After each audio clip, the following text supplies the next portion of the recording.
presentation, I'm going to develop the idea of jewellery as a placebo in the maintenance of our health and well-being. This piece of research really came about because this is my jewellery I'm probably most recognised for. They're called protein strands, and they're based on the way proteins operate within the body. So you can fold them and wrap them and loop them. And one day I had this experience. A woman said to me, are they based on cancerous cells? And I said to her, no, they're not, but what difference would it make if they were? So yeah, I asked her, what difference would it make if they were? In the discussion it became quite clear that she was quite superstitious. She felt that if they were based on cancerous cells, if she wore them herself, there was a danger that she might herself develop cancer. So it kind of started for me this interest in superstitious jewellery, and I was able to secure some funding from the Carnegie Trust to go down to the collections at the V&A in London and explore the jewellery there. I'm going to start with some historic examples first of superstitious jewellery, and then I'm going to show you some contemporary examples of contemporary jewellery practice, where the kind of nature of the beliefs has shifted. This first piece, if you've ever been to the jewellery collections at V&A in London, this is one of the first pieces that you would encounter.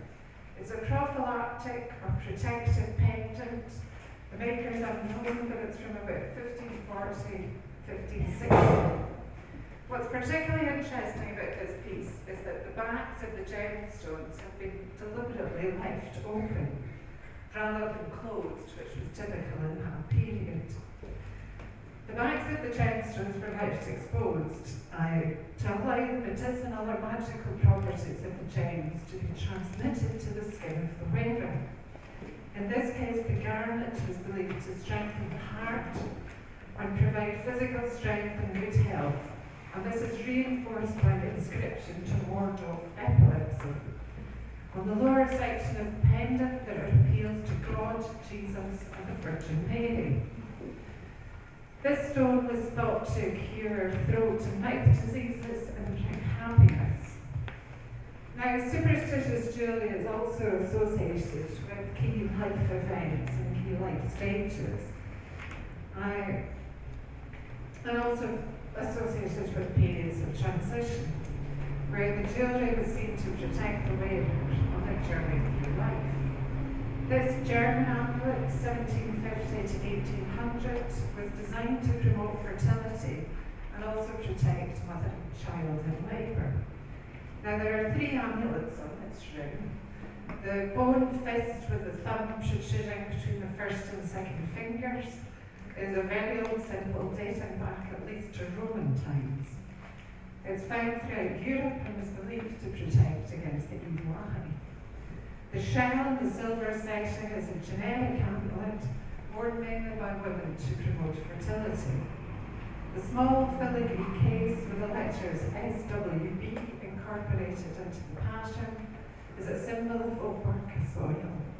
So Obergus was a British missionary to Germany in the 8th century.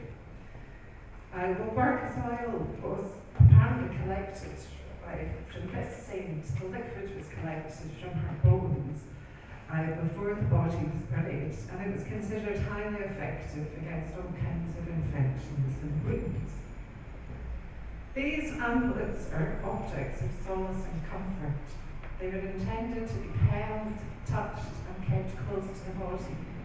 And the power of the charms was enhanced through rituals of play, touch, and habit. Now, this next example is fairly unassuming. However, this is a toadstone ring, where the gem is actually not a stone at all, but it's actually a fossilised fish tooth. It was found in the Straton parts of England and Europe. As the name suggests, it was believed that the stone came from the head of toads. This particular example is German, 1500 to 1600, And from the 13th to the 17th century, toadstones were assigned all kinds of mystical powers. Specifically, it's thought to protect the wearer from being poisoned or getting kidney disease. It is said that the stone would give off heat when being poisoned. What particularly interested me is they had quite elaborate rituals for collecting these toadstones. Because the stone was believed to come from the head of toads, toads were collected. For example, it was suggested that if you capture a toad when the moon is waning, put in a linen cloth for 40 days, and then cut it from the cloth and take the stone, you will have a powerful amulet. So I can't help picturing all these poor toads that must have died in vain. Now, this kind of magical thinking originated in ancient Babylonia, which is present-day Iraq, where the word talisman originates from the Arabic tilsa, which means the influence of the heavenly bodies in the universe. Gemstones and metals were believed to be influenced by different planets and stars. For example, gold corresponded with the sun and silver with the moon.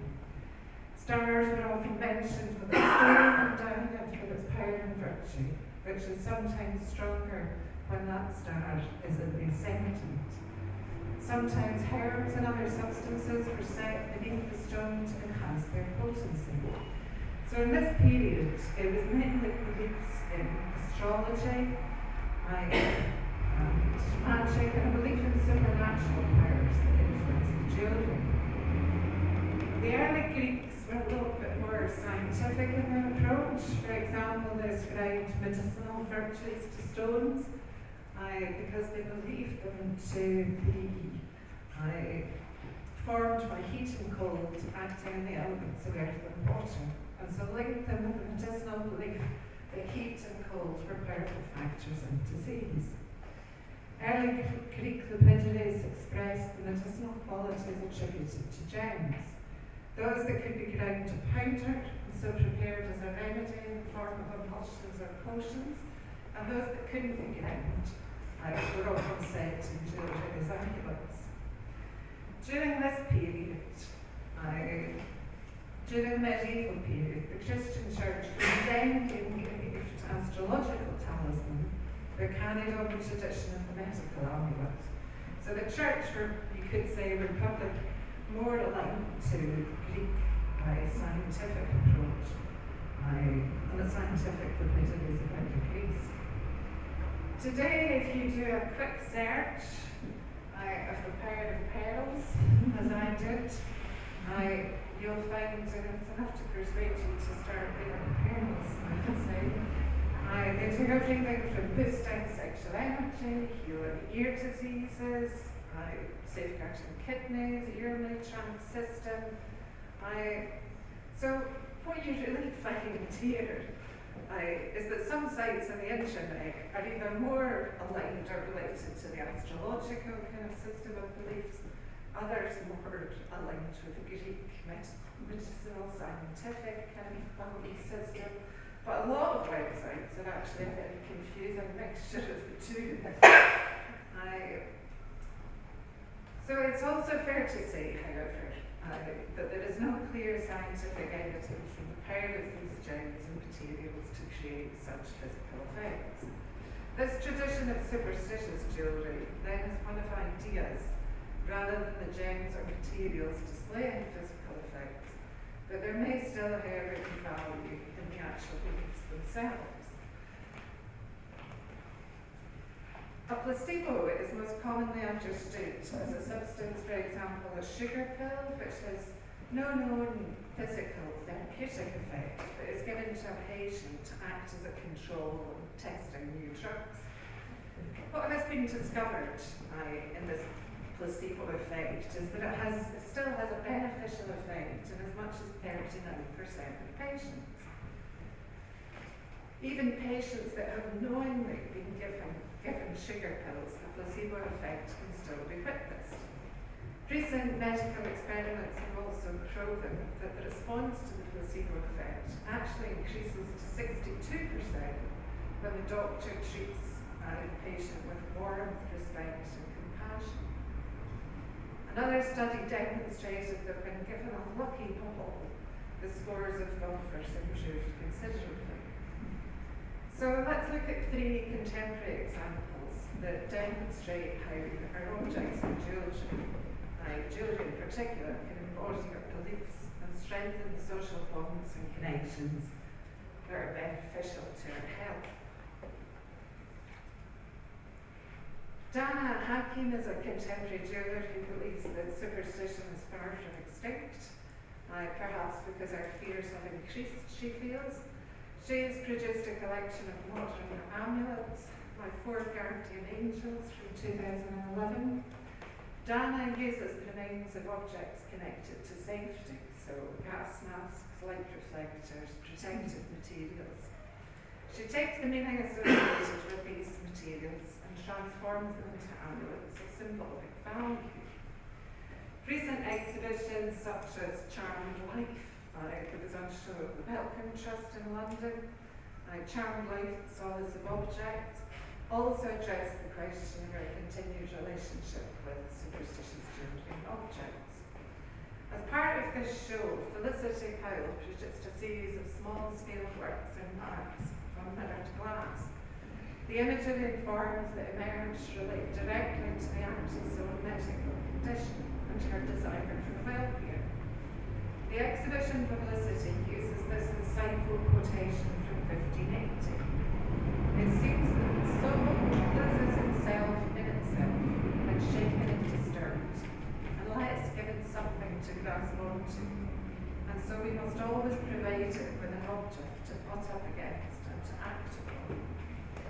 Felicity made a film of her process called Sleight of Hand, using an overhead camera.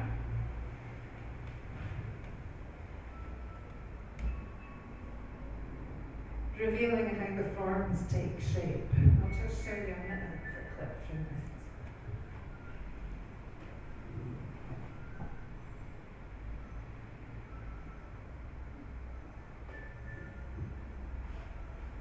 Can you figure out how she did it?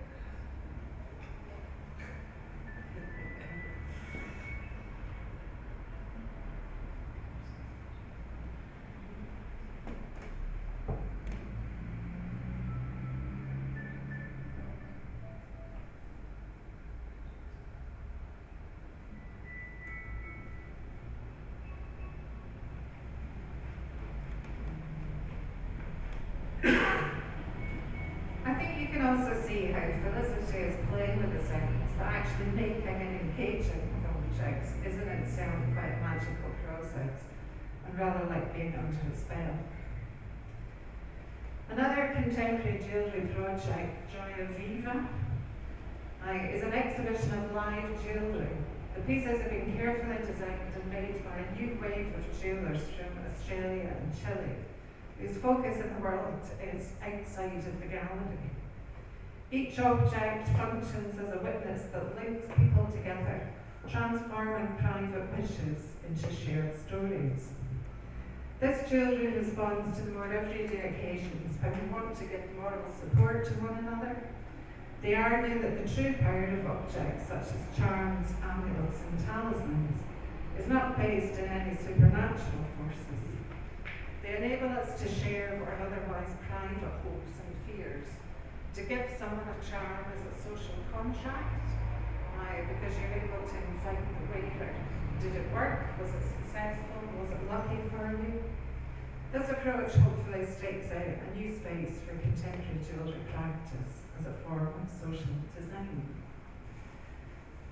This charm, produced by Alice Wish, is for children that are sitting exams.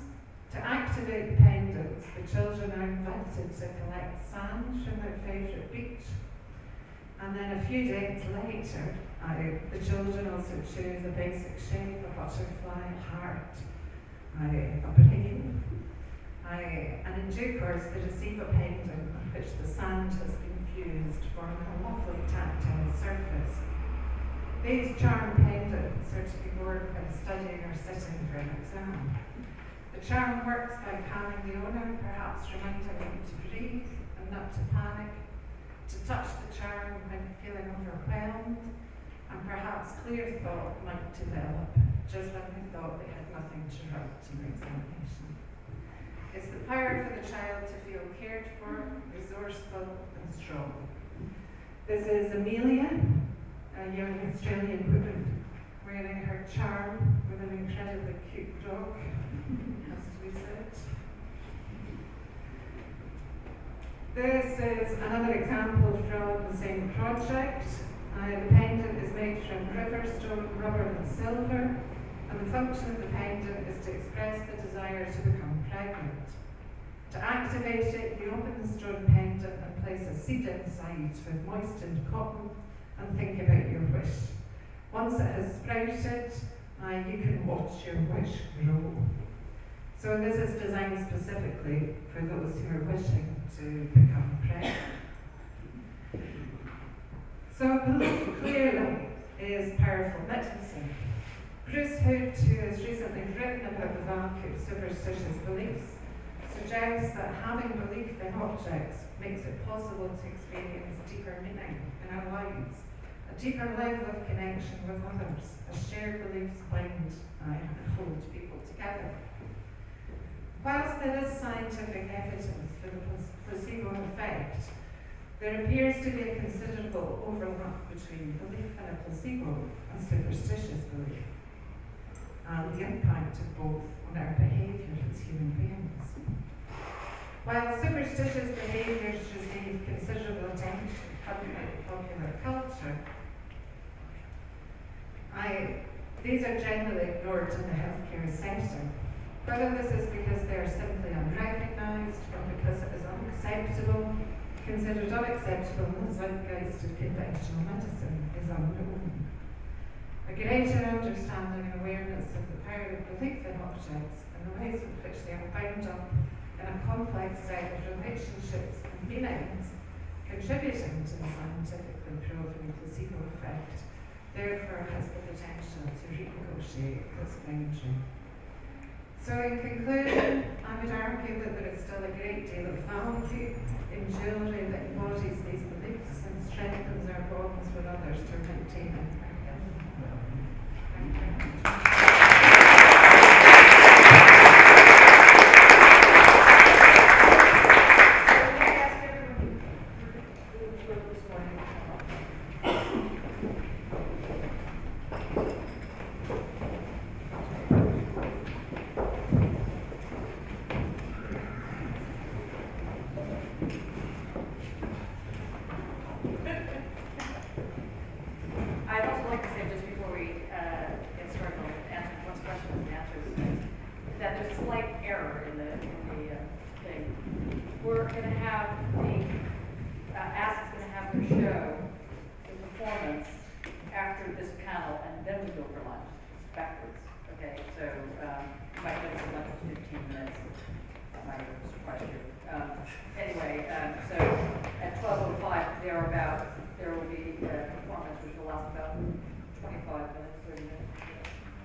It's interesting, I didn't look into it. I had started with an interest in jewellery. It did have more malevolent kind of intentions.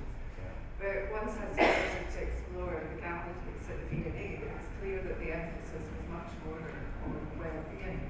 Well, that's just what I think. I think so. Yeah. The other question is, with drug placebos, we noticed that if you take them as pills, you get an effect, but if you inject them, you get an even stronger effect, an even more powerful effect.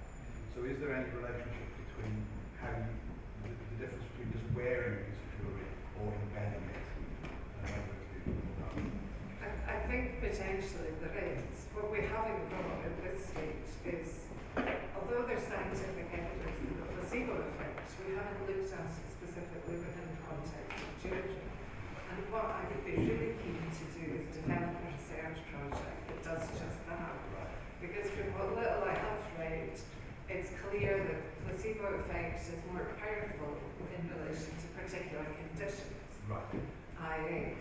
So things like asthma, for example, or irritable bowel, it appears to be much more effective. So I think we really need a study that explores particular conditions, ways of delivery, to try and determine the kind of effects that can be achieved. Fascinating talk.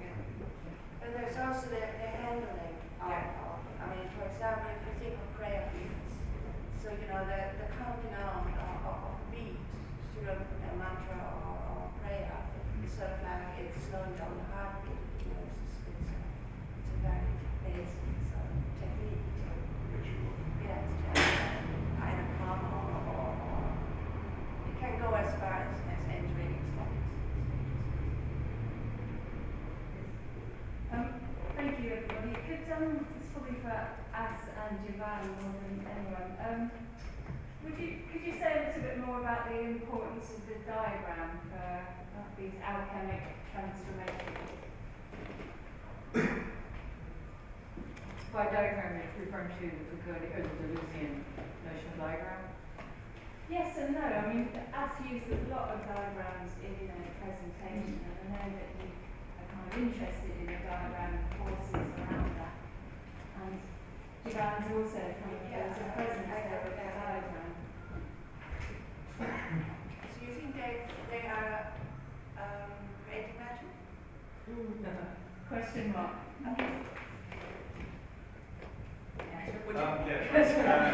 Speak. For the last, basically the last sort of 3-4 years, one of the types of work we do is to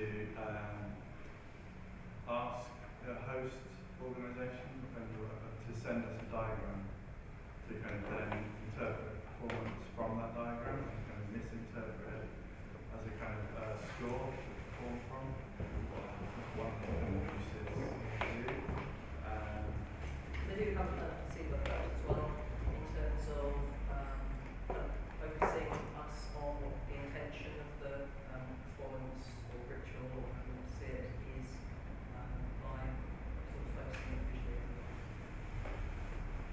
There was a thing yesterday, discussion on the relation between performance versus magic, and the way in which one, with performance, there's the startalization is part of the performance, but with magic, there's a return that goes on. So the person's system of disbelief remains you can't figure it out kind of thing.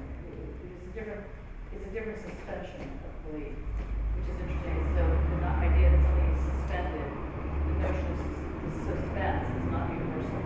And one way to understand it is by performance versus magic. And I thought that your discussion was magical. I didn't think, it went into performance, but it was not just magical. No, the other thing is that I did think between Sue and As's discussion, it's really a wonderful name.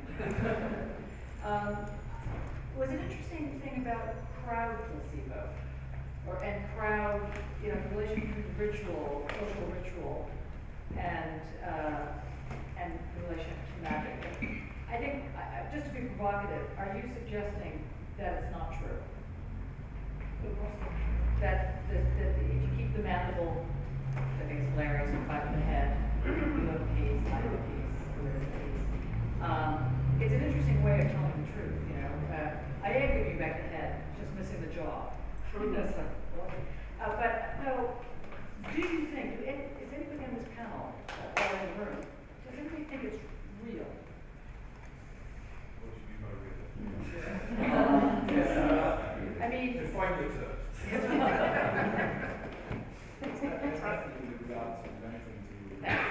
religious ceremony, which would be the power it has on it's whether you decide that is a quality that's psychological or supernatural doesn't really matter. You know, people will, Exactly. Yeah, that's like your work yesterday, Pentecostal. and that's where like politics is managed in that regard. And we can describe that kind of ceremony as political. It's creating that effect. I'd say that there's that magic and performance, not like we would say that performance would say that performance but actually it has a definite effect on the people who witness it, and not necessarily the type of stuff we do changes people or whatever, but the kind of performance of religious ceremony has that changes the people that are present if they're in white collar context. It's not a temporary thing. Yeah, interesting. Anything else? Yeah, oh wait, no, Steve. You can. Maybe it's a comment that just adds to what was just said. I think that it would be possible to make a pair between placebo and a simulacrum here. Because the placebo functions as if it would catch the problem, but we know, at least from the rational scientific approach, it doesn't. And the simulacrum pretends to be originated by an origin which actually it doesn't have. I think there are various stages. I think Sorry. maybe but you have to finish. I'm No. sorry. However, they both work transversally or horizontally. So, as was just described, that the event of the ritual, the performance of the ritual, creates an effect on the people that remains. The magic of the Pope Pius was not about the joke; it was about creating installing his image and reiterating his power on the city. And he did that through something that is almost of 20th century mass communication in a certain way. It's very interesting that the beginning of the modern era is already taking place in these forms of images being used to create a political authority frame. Which I suppose is why you can't break on parts of it. Well, I think there's a difference between, and maybe I understand the notion of placebo in a very basic level, and there's a passivity there. The wearer is using this wearing this placebo piece of jewelry. There is not actually an active participation. Whereas what I was trying to kind of get at with my reading of the talisman is a very active participation of the wearer. You made the talisman in your interaction with the piece. So the object in itself doesn't have that power. You're the wearer. So if that then goes a step further, it's like, okay, how can we get better at this power? So in that aspect, of course, the care of self actually has a really significant, certainly in my way of thinking, is like, because it has pretty much gone from a lot of contexts of the modern world, or how we teach and learn. Like, how do we learn better? How do we teach better? How do we wear jewelry better? And in a way that when it's something that is supposed to have an effect, how can we have the effect better? So I think it sits within our psyches. And so, looking around at how people verbalize is certainly how I research. In Synthesis, the journal, I have a piece in there. It sounds stupid, whatever, but it's called The Ninth Technology of Otherness. And the ninth technology is that relationship. It's how you create the magic garden, whether it's with a talisman or that kind of thing. It's nice to see that you're talking about it in terms of jewelry. I never thought about that. That's very interesting. Yes, It's just Mark, a little. can you shout? Yeah, it's a little addition. Coming from a very Catholic country, there is a weird. He's talking about Australia. Yeah. For those of you that know where it's from. There is a weird, how to say, habit. I don't know if it's a habit, but it started in the Middle Ages. It was practiced until late 19th century, and it was like eatable pictures. So there were depictions of saints. No, it was on paper. So it was pictures of saints you would actually eat in order to cure you. And I just wanted to add this because it's somehow a connection between the idea of placebos or something you take and the talisman that you would wear.